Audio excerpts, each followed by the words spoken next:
Previously on the channel, we've discussed Alear, the main protagonist of Fire Emblem Engage. Twice, in fact. While I'm able to see the positives in their characterization, I still maintain that Alear is quite emblematic of Engage's broader narrative issues. No pun intended.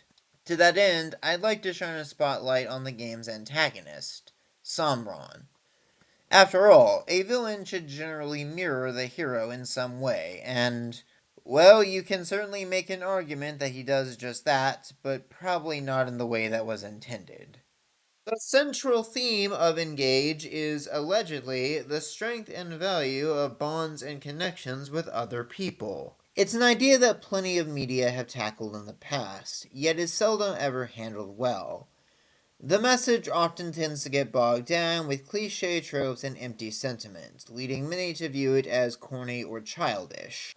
Indeed, Engage largely falls into this trap as well, which is yet another video topic that we've covered in the past. Regardless, Alear is supposed to represent the strength of those bonds, even going so far as to really hammer in the message during the final boss. Sombron, then, is very much the antithesis of that, a villain who decries the notion of relationships altogether. He sees connections between others as fragile things, adopting the stance that people, even one's own children, are ultimately nothing more than tools and pawns for one's own end. Only the weak and soft-hearted allow themselves to form and depend on such sentimental bonds, while Sombron seeks a power so great that he needs to never rely on anyone ever again. Okay, that's all well and good, but what does Sombron actually want to accomplish? Like, what is all that power for? Well, for most of the game, we're led to believe that Sombron's goal is simply to conquer the world. Nothing too complicated. A fairly straightforward evil villain plot. That's fine, I suppose. Never mind that it's a little unclear what he actually plans to do once he actually does conquer the world, but as we'll soon find out, that becomes irrelevant. You see, toward the end of the game, it's revealed that Sombron is planning to leave Ilios behind and go to other worlds. So he wants to conquer the multiverse now? Disregarding whether or not he could actually do that, or whether he'd eventually be stopped by some other game's protagonist, I suppose it falls on Alear to try and stop Sombron from causing any further harm to realms beyond. Even though, theoretically, this would be a win for Ilios, since Sombron would no longer be their problem, but I guess it would be irresponsible and selfish to force other worlds to deal with your mess, so fine. Alrighty, though, we've hit a bit of a snag. Like, how does this motivation line up with Sombron's philosophy? Is it supposed to represent him severing all ties to his homeworld? I guess that can make for a neat bit of symbolism, if that was actually Sombron's real goal. Yeah, it turns out this guy's true aim is to find the Zero Emblem, the spirit of an emblem ring he befriended years ago who abandoned him one day for reasons. So, despite insisting that bonds are worthless and make you weak the entire game, Sombron is actually a massive hypocrite because everything he does is motivated by a desire to reunite with his best friend.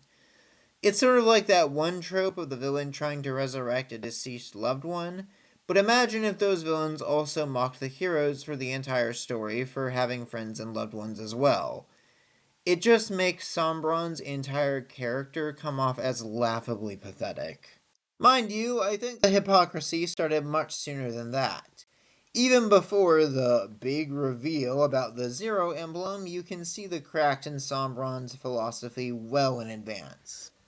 See, one thing that I thought was slightly clever was the fact that the Fell Dragon primarily uses the corrupted as his minions.